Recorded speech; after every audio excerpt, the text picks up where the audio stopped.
guys, welcome to the Bullhorn Betty channel. As you know, I'm Bullhorn Betty, and I'm in Tallahassee right now. I'm fighting for the residents here in the state of Florida and trying to fight for some of our priorities that we need here in Manatee County.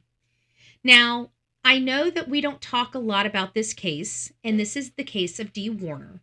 This is the episode of Murdered in the Heartland. Please enjoy this special edition related to Dee Warner and learning a little more about her case.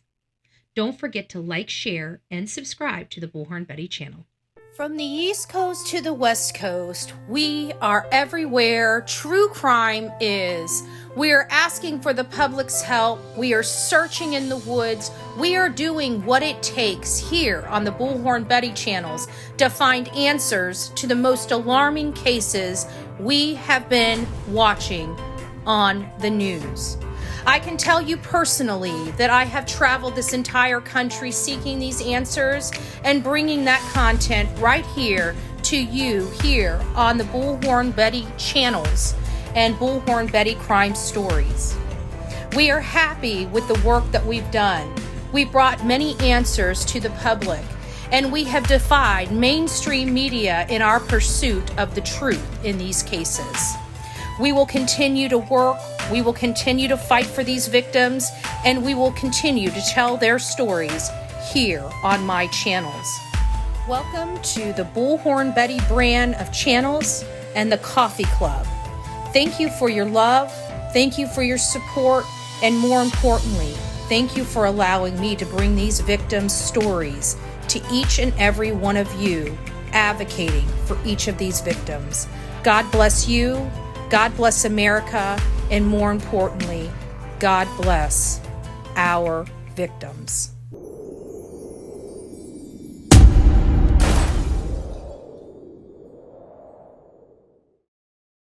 In the quiet farm country of Franklin Township, Michigan, a mother, business owner, and sister vanished from her home in April 2021. She left behind her phone, her car, and the life she had built, but she didn't leave behind the people who loved her. For more than 3 years, Dee Warner's family searched fields, barns, and roadsides, begging for anyone to listen, as they insisted Dee has not walked away from her own life. They suspected the answer was much closer to home. Today, we're going to walk through the history of this case, a troubled marriage, the night Dee disappeared, the no-body murder charge against her husband, and the discovery of Dee's remains hidden inside a sealed fertilizer tank on the property, tied to that very husband. This is the story of Dee Ann Warner, the fight to bring her home and to hold someone accountable for what happened on that farm. Dee Ann Warner was 52 years old when she was last seen alive by her husband, Dale. Police say that happened in the early morning hours of April 25th, 2021. Family members searched the Warner home and the nearby woods. Weeks later, there was still no word from Dee. Obviously, as time goes on, we are more and more concerned about her safety as obviously Mother's Day passed and she was not around and didn't make contact with anybody. The Lenawee County Sheriff's Office continued to investigate. By October of 2021, there were more extensive searches. Still, no sign of Dee Warner. We wanted to make sure that we covered every basis and got out here and did a thorough search one more time. Nearly 1 year after Dee went missing, her family put out a reward in March of 2022. They didn't believe she was still alive and offered $50,000 to anyone who could provide information leading to her remains. As far as what I would like to see happen, I would like to see this come to a resolution as soon as possible. That reward stood unclaimed, and Dee's family brought in a private investigator, then went to a judge in September of 2022. This petition that was filed is to have Dee declared deceased by the courts so that other pieces of the case can move forward. Hearings continued for months as Dee's family waited for the court's decision and faced a difficult milestone, 2 years without answers. On the one hand, it feels like a very short time, and on the other hand, it feels like 100 years. My mom was my best friend. I talked to her every day. I still talk to her.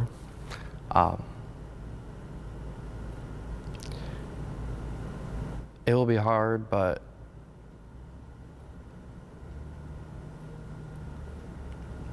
she's still with me, so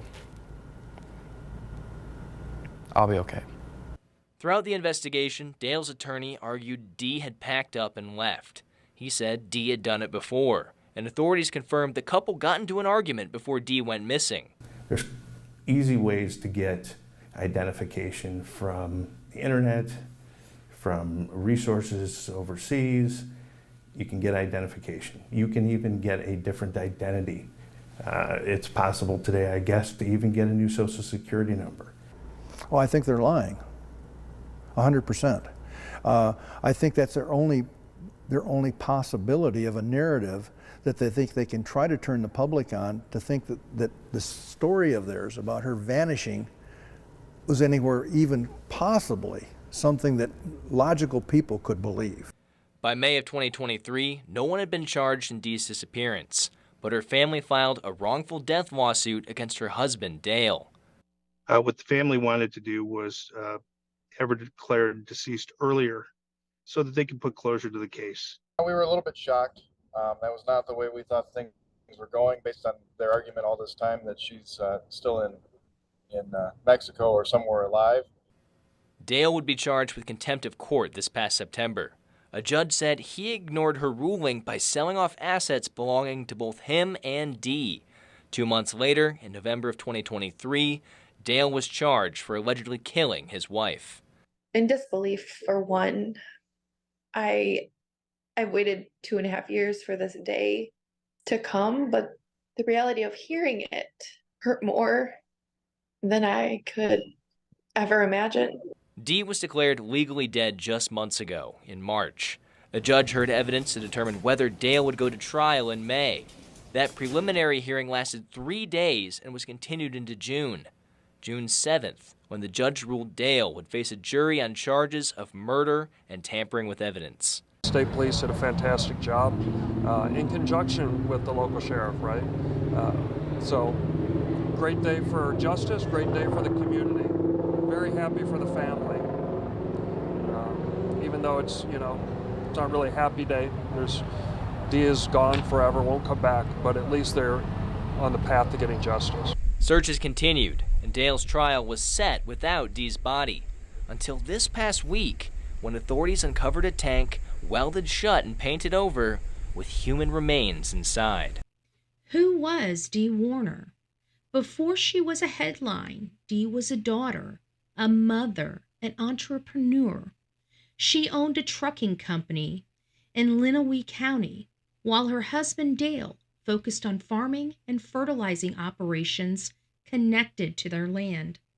Friends and relatives described Dee as a stubborn, protective, and fiercely loyal to her family. One nephew later said she was the kind of woman who would burn the entire town down if it meant protecting the people she loved. In our heads, she can protect herself, right? And so that was not exactly, I don't think that I would say I was scared of him. Yeah, he never gave off that persona of being... Not scared of him, but just scared of the thought. Oh, the thought that I think that was mostly what we were scared of. Yeah. I wasn't scared to go down there at that point and felt like my life was threatened at that point. Once again, I keep saying that point because as time moved on, yes. So when was that time? When did it click for you? Was it something small that happened that said it has to be him? It clicked fairly fast. I think the search was a big thing. When he came over to me during that search, everybody's crying. Everybody's having a very emotional time. My dad can hardly get through thanking everyone for coming out and searching. We searched hundreds of acres that day. I went through brush. I had my backpack with a drone in it. Anytime I could get somewhere, I would send the drone up over a pond and look. We covered all kinds of area. We get back, and he comes walking up to me, and like I said, everybody's crying. We're on the outskirts of the circle. The entire time he actually taught, my other uncle from my mom's side had surgery on his shoulder, and he was just fresh out of surgery, so he stayed back and waited in his car. Dale, the entire time, instead of helping us search, talked to my uncle. And then when we got back from the search, like I was starting to say, he said, well, you know, that was really nice of everybody to search for Dee, but he said, my wife wouldn't be out walking in the woods. That was all he could say to me. Behind the scenes, Dee's relationship with Dale was, according to her daughter Kel, extremely toxic. In later testimony, Raquel said Dale stalked her mother, placing tracking devices on her car, and committed acts of domestic violence. Dee's brother Greg has said he saw signs but didn't recognize them for what they were until his sister was gone. By then, the control and the fear he described had already shaped the final days of Dee's life. As Dee's trucking company prospered, the company's farming and fertilizer ventures struggled. That imbalance, her family says, became a recurring point of conflict between her and Dale. On April 23, 2021, Dee reportedly confronted 2 employees at her trucking business over financial issues. Family members say she was furious that Dale did not back her up, and that she told loved ones she was ready to divorce him and liquidate their shared assets. I think when you grow up in a farming community, you know, a little bit of it, especially as she moved into the trucking business and stuff like that, she was growing up in a man's world back then, especially. And so she had to prove her dominance, that she could survive in this type of industry. It wasn't like anybody was saying, oh, you're a woman, you can't survive in this industry. It's just, you know how it is when Maybe she put it on herself, too, she did. a little bit. I think she did. She had a major drive to be successful. In these final days, relatives noticed a change in Dee's mood. She seemed weighed down, worried, and determined to make major changes, including possibly leaving Dale and reconstructing their shared businesses. Those conversations and the money at stake would take on new meaning after Dee vanished. On the night of April 24, 2021, Dee was at home on the couple's rural property in Franklin Township. That night, there was another argument between Dale and Dee. Dale later told authorities he last saw his wife sleeping on a couch in the early morning hours of April 25th. After that point, Dee was never seen alive again. Headed to trial. But there's probable cause that Dee Warner died by homicide at the hands of the defendant, Dale Warner. Dee's phone went dark. Her bank account showed no new activity. Her social media stopped. There was no surveillance footage showing her driving away, no trail of hotel receipts, no messages to friends saying she needed to disappear. According to family members, Dale suggested that Dee might have run off and that she had left her expensive wedding ring on the desk at the farm office.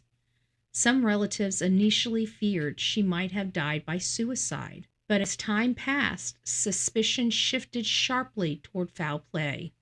New developments tonight in the search for a Lenawee County woman missing for more than 2 years. Authorities brought out heavy equipment to dig as they search dozens of properties for any sign of Dee Warner. In fact, they're still out there doing that right now. Maya May is live tonight with what we learned today. Maya? Yes, Mel. Well, state police tell me that this search was supposed to wrap up yesterday, but new evidence gave them a reason to dig right here today. The family of Dee Warner says that they're just hoping for closure. We're glad to see a lot of progress here, finally. This is a site that we've wanted searched for 2 years now. Dee's nephew says concerned neighbors called them about this specific piece of farmland. People are just always watching. They're our greatest asset because we can't be everywhere at once. So. The neighbor who didn't want to go on camera told family in WTOL 11 she saw someone dump materials on top of rubble of a demolished home. She reported seeing vultures circling the pile. Then someone came and lit it all on fire. A family friend says the spot is the focus of today's search. So far, they do have a backhoe. They have a huge excavator over there. There's been 2 dogs so far, multiple officers. There are a lot of resources. Oh, and a drone. There's a drone that's been flying over as well. We'll be thankful that we find something here today, but it's going to be very aggravating because we've been harping about trying to come out here and search it more because there's been a lot of suspicious activity here. Through it all, Dee's family and friends want answers. They say the police presence keeps people from forgetting Dee, but it all takes an emotional toll. It is exhausting. You know, the roller coaster, it's the best way I can describe this is it is a raw nerve that keeps getting scratched over and over again. And this did begin at 8 a.m. this morning. They got started digging right here. And tomorrow we expect to hear more from Michigan State Police. Dee's family did not wait. On April 25th, they reported her missing and quickly organized a 40-person search around the Warner home, nearby woods, and surrounding property. They found nothing that explained where Dee had gone. Weeks stretched into months. Holidays came and went without a word from Dee. For investigators, each silent milestone, Mother's Day, birthday, anniversaries, deepened the fear that this was not a case of a woman starting over somewhere else. The Lenawee County Sheriff's Office led the initial investigation. By October 2021, they had conducted more extensive searches, but there was still no trace of Dee leaving the property and no clear physical evidence pointing to what had happened to her. The investigation remained active but stalled. Without a body and without a clear confession or an eyewitness, every path seemed to lead back to the same farm with no definitive answers. The case soon outgrew Lenawee County.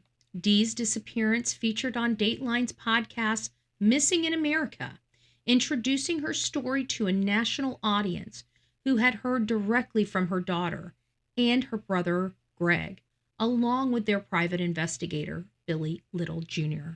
Investigation Discovery devoted an episode of its series, Disappeared, to the case, titled Vanished in the Heartland, further amplifying the family's conviction that Dee was dead and that somebody close to her was responsible. Retired homicide detective Chris McDonough and attorney investigator Billy Little Jr. dug into the case on the interview room, examining Dale's behavior, the couple's business dealings, and the physical layout of the farm. Their work helped shape public understanding of the case as a likely domestic homicide rather than simply a missing person file, and they kept the pressure on law enforcement to move beyond the early dead ends.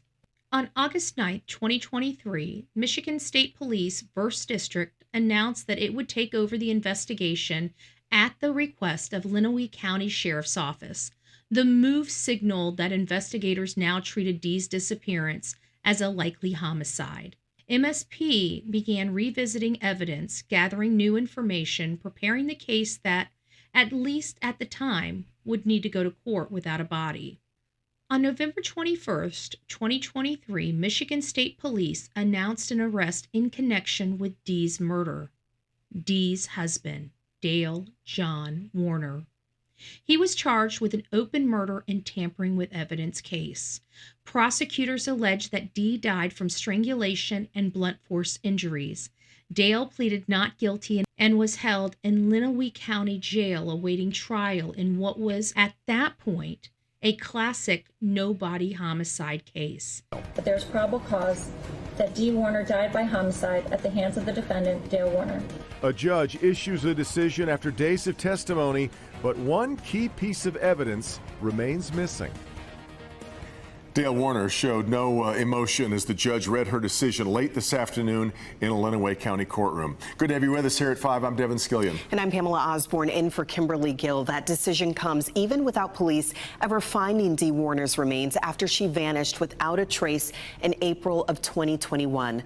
Let's get right over to Sean Lay, who's live for us tonight. Sean, we got to look at some of what Dale Warner's first interactions with investigators were like. Tell us more. Videotape testimony, videotape interview of Dale Warner, basically telling a few days later what he thinks happened to his wife, saying she just basically up and left, he believed, after a fight the night before. Make no mistake, though, this was dramatic all day long inside the courtroom. The judge just made her decision. Let me take you right inside that courtroom. Based on the testimony of the witnesses and the evidence admitted, the people have met their burden for purposes of preliminary examination that there is probable cause that Dee Warner died by homicide at the hands of the defendant, Dale Warner. Moments ago in a Lenawee County courtroom, a judge making the call. Dale Warner will go on trial for the murder of his wife, Dee, but not before a courtroom battle today. Dale Warner's attorney arguing. If he murdered his wife, where on earth is Ms. Warner? That evidence against Dale Warner, physical evidence, is just not there. As of today, is it accurate that you have no physical forensic evidence that Ms. Warner is even dead? I'm not sure what physical evidence there would be of death outside of a body. Prosecutors had the lead MSP investigator read Dee Warner's text messages that she sent to a friend the weeks leading up to her disappearance. He turned into the devil. I literally thought he could kill me. The court also hearing from Dale Warner himself in MSP video of him being questioned days after Dee Warner went missing. So now, excellent number, completely puzzled, just like you guys are. All right, back here live, just scratching the surface of this long hearing today. And coming up at 6 o'clock, more testimony from MSP investigator that they actually investigated another man. They ended up clearing him, but the investigator revealed Dee Warner was having an affair with that particular man. Tim Pamplin's outside the courtroom right now gathering reaction from Dee Warner's loved ones. There are tears out there, guys, saying it's been a long 3 years just to get to this point. June 20th is the trial. I'll see you at 6. Even as Dale faced charges, Dee's family still lacked one thing many grieving families cling to: a body to bury. In 2022, they petitioned to have Dee declared legally deceased, and by March 2024, courts officially recognized what her relatives had believed all along. This legal declaration helped move the estate and business matters forward, but emotionally, it underscored the gap between legal closure and the reality of not knowing where Dee's remains were. In August 2024, investigators returned to properties associated with Dale with new search warrants, including a site on Paragon Road in Lenawee County. On August 16th and 17th, MSP and other agencies were seen executing those warrants, focusing on 2 properties tied to Dale. For the family, it was another painful surge of hope and fear. During the Paragon Road search, investigators found human remains inside of an anhydrous tank, a large container commonly used for agriculture for fertilizer and shaped somewhat like a residential propane tank. Family members said the tank appeared to have been cut open and re-welded shut and painted over as if somebody had gone through great lengths to conceal what was hidden inside. Detectives shared X-ray images that revealed a well-preserved body inside the tank. Dental records confirmed that the remains were those of Dee Ann Warner. An autopsy would then be used to further support the state's theory that Dee's death involved both strangulation and blunt force trauma, matching what prosecutors had already alleged in charging documents against Dale Warner. Months before the discovery, Dee's brother Greg told investigators about something that had haunted him since the early days of the case. He remembered seeing Dale in a barn painting a rusty fertilizer tank just days after Dee vanished. Greg later speculated to both his wife and authorities that Dale could have cut a hole in the tank, placed Dee's body inside, welded it shut, and painted over the repair. After reviewing the X-ray image of the body sealed in the tank, Greg's worst theory appeared to have been chillingly close to the truth. After 3.5 years of searching and waiting, Dee's family finally laid her to rest. On August 30th, 2024, they held a funeral where she was honored, not as a missing person, but as a daughter, a sister, mother, a friend who has been taken from them.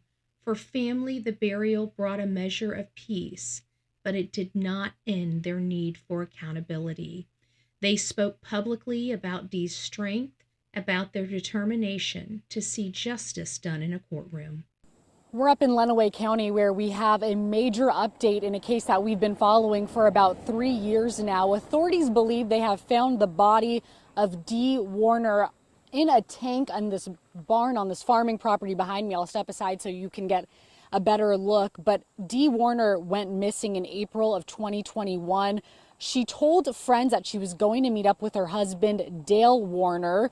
Months passed and nothing really came about, but in October of 2021, federal agencies were brought in to help with the search, so things had escalated at that point.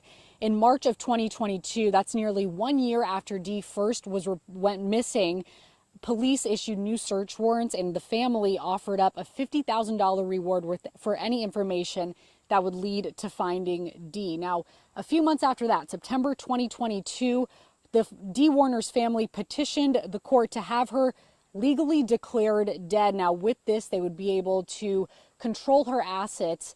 And going back to her husband, they wanted to file a wrongful death lawsuit against him. At that point, he was still saying he wasn't sure where she was. He was saying that she had upped and left and that he maintained his innocence the whole time. In early fall of 2023, the Michigan State Police believed she was dead and that Dale Warner was their person of interest. In September of 2023, the court ruled that Dale Warner was in contempt of court. That's because he had started selling off Dee's assets after he was instructed not to. Then just 2 months later, November 2023, this past November, police arrested Dale and charged him with murder and tampering with evidence. Things remained quiet for the rest of 2023, but finally in March of 2024, this is 2 years after Dee's family wanted to have her declared legally dead, they got their answers. Dee was declared dead at that point. And again, things remained quiet for another few months. That was until this past Friday, August 16th, additional search warrants were executed on 2 properties, including this one right here that you're looking at. We're not sure what prompted those search warrants just yet, but at that time, on Friday, tanks were removed from this property. And then, of course, this morning, we have just learned that there was a body found in one of these tanks on the farm. That tank had been welded shut and painted over to make it look like nothing had happened. But of course, authorities got into that tank and did recover a body in that tank. It is believed to be that of Dee Warner. Now, there is an autopsy scheduled for this coming Tuesday. Hopefully, we'll get that confirmation as to what happened. But until then, we will continue to keep you updated online as we learn more. Even after Dee's remains were recovered, investigators continued to build their case. Michigan State Police later said that Dale's son, 28-year-old Jaron Dale Warner, was charged with tampering with evidence and accessory after the fact. These additional charges suggest law enforcement believes more than one person helped conceal, move, or destroy evidence in connection with Dee's death. A week ago, we learned Dee Warner's stepson became the second suspect connected to her murder. Jaron Warner's arrest comes after his father, Dale Warner, was already charged with open murder and tampering with evidence. Let's bring Priya back in with what will be happening to both of them in court today, Priya. Hey, good morning, Jason and Rhonda. So Jaron is in court today for a probable cause hearing, and his dad, Dale, is in court today to see whether or not that count 2 of tampering with evidence charge will be dismissed. Now, both father and son have been charged in the death of Dee Warner. Here's what we know so far in a case that spans several years now. 28-year-old Jaron Dale Warner has been charged with evidence tampering and accessory after the fact to a felony. It is the latest arrest in the mysterious disappearance and death of Dee Warner. She was a 52-year-old wife and mother from Lenawee County who went missing in April of 2021. Jaron Warner is Dee's stepson. His dad, Dale, has been charged with homicide and tampering with evidence, and police say his wife's remains were found in a tank on his property. Dale's trial is set to begin in September. Meanwhile, Jaron will be in court today for that probable cause hearing, and that's basically where a judge will decide whether there's enough evidence for this case to move to trial. Dale had pleaded not guilty to all charges, and his defense team has argued in pretrial hearings that he did not kill his wife and that he was not the only person present on the property when she vanished. As of early 2026, Dale remains in custody, with trial dates and hearings reshuffled over time. One public reported date has been set for September 2nd, 2025. Though complex murder cases like this often face delays and scheduling changes.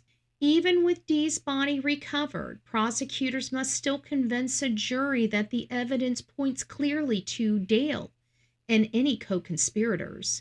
They will rely on testimony about the marriage, digital and financial records, physical evidence from the tank and property, and what they say is a pattern of control and violence.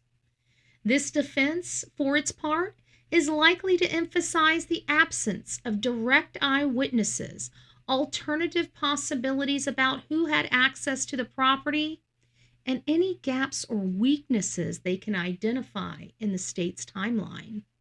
Dee's story is not only about one farm in Michigan. It's about domestic abuse that hides behind closed doors, powers and balances inside marriages and businesses, and how long it can take for the most vulnerable person in a relationship to be believed. Her case highlights the role of persistent families, independent investigators, and media scrutiny in pushing complex rural homicide cases forward when earlier leads dry up. If you or someone you know is living in fear of a partner, please reach out to a trusted friend, local shelter, or a national hotline. Dee's family believes she would have fought for them. Today, by sharing her story, we honor that same fight and spirit. This episode is dedicated to Dee Ann Warner and to every family still searching fields, barns, and back roads, waiting for the day when somebody finally tells them, "We found her." You're not alone. If you're struggling with domestic abuse, please reach out today. It could save your life. 1-800-799-7233. Again, 800-799-7233.